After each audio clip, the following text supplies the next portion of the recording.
નમસ્કાર ખેડૂત મિત્રો, આજે તારીખ 23 ઓગસ્ટ 2024 આજના મહત્વના હવામાન સમાચારની સંપૂર્ણ માહિતી મેળવીશું। ચેનલમાં નવા હો તો ચેનલને સબસ્ક્રાઇબ કરી લેજો। ગુજરાતમાં ઓગસ્ટના પહેલા અઠવાડિયાથી જ વરસાદી મધ્યમ વરસાદી માહોલ વચ્ચે ક્યાંક ભારે વરસાદ ખાબક્યો છે, ત્યારે હવામાન વિભાગની આગાહી 5 દિવસ રાજ્યમાં ભારેથી અતિ ભારે વરસાદની કરવામાં આવી છે। સાયક્લોનિક સર્ક્યુલેશનના કારણે મોટાભાગના જિલ્લાઓમાં ભારે વરસાદ પડશે। માછીમારોને પણ દરિયો ન ખેડવાની સૂચના આપવામાં આવી છે।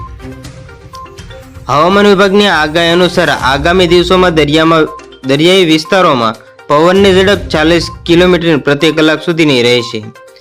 23મી ઓગસ્ટ દિવસે રાજ્યના દક્ષિણ ગુજરાતના ભરૂચ, નર્મદા, વલસાડ જિલ્લાઓમાં છૂટાછવાયા સ્થળોએ ભારે વરસાદને પગલે યલો એલર્ટ જાહેર કરવામાં આવ્યું છે।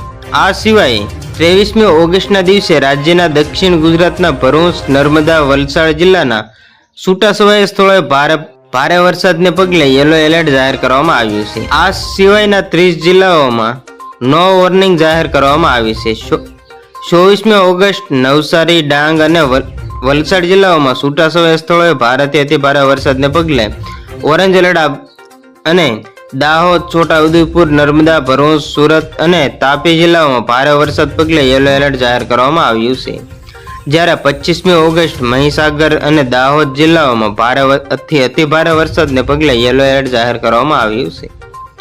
આ ઉપરાંત અરવલ્લી, પંચમહાલ, વડોદરા, છોટાઉદેપુર, નર્મદા, ભરૂચ, તાપી, નવસારી, ડાંગ અને વલસાડ જિલ્લાઓમાં છૂટાછવાયા સ્થળોએ ભારેથી અતિ ભારે વરસાદને લઈને હવામાન વિભાગ દ્વારા યલો એલર્ટ જાહેર કરવામાં આવ્યું છે।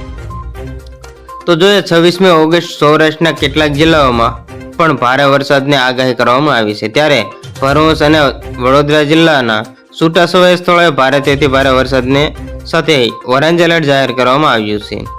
આ સાથે જ વલસાડ, નવસારી, ડાંગ, સુરત, તાપી, નર્મદા, છોટાઉદેપુર, પંચમહાલ, દાહોદ, મહીસાગર, અરવલ્લી, ખેડા, આણંદ, ગાંધીનગર, અમદાવાદ સહિત સૌરાષ્ટ્રના સુરેન્દ્રનગર, બોટાદ, ભાવનગર, અમરેલી, ગીર સોમનાથ જિલ્લાઓમાં ભારે વરસાદને લઈને યલો એલર્ટ જાહેર કરવામાં આવ્યું છે, જ્યારે કચ્છ, મોરબી, જામનગર, રાજકોટ, દેવભૂમિ દ્વારકા, પોરબંદર, જૂનાગઢ, પાટણ, બનાસકાંઠા, સાબરકાંઠા અને મહેસાણા જિલ્લાઓમાં નો વોર્નિંગ જાહેર કરવામાં આવી છે।